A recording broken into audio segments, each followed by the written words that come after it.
రాజమండ్రిలో రీసెంట్‌గా ఒక ఏరియాకి సంబంధించి పాలు కల్తీ అవ్వడం ద్వారా కిడ్నీస్ ఫెయిల్ అయ్యి డయాలిసిస్ స్టేజ్‌కి అండ్ అలానే ఐసీయూ స్టేజ్‌కి వెళ్ళడం జరిగింది. రీసెంట్‌గా న్యూస్ చూసుకొని ఉండుంటే గనుక గత 2 రోజులుగా. అండ్ అలానే ఎవరో ఒకళ్ళు బాగా సీరియస్ అయ్యి ప్రాణం కూడా కోల్పోయారు అని తెలిసింది.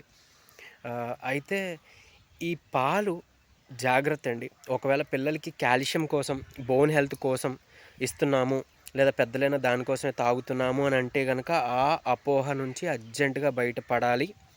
పాల ద్వారా వచ్చే కాల్షియం మన బాడీలో మిగిలి అది బోన్స్‌కంతా అందే అంత మిగలదు.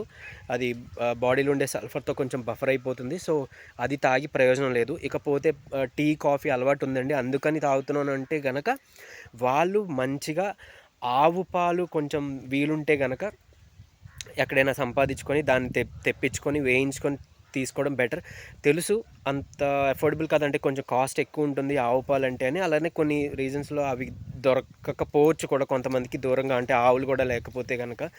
ఆహ్, కానీ ఇంత ప్రాణాల మీదకి తెచ్చుకొని లేదంటే అన్ని లక్షలు పెట్టి మనం మెడికల్ బిల్స్ కట్టే కన్నా ఆరోగ్యం సంబంధించి కొంచెం ఎక్స్‌ట్రా ఆ ఖర్చేదో ఇక్కడ పెట్టుకుంటే చాలా మిగిల్చుకునే వాళ్ళం అవుతాం.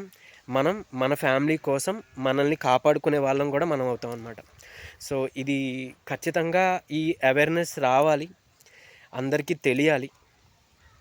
దయచేసి గుర్తుపెట్టుకోండి. ఇది పాటించండి.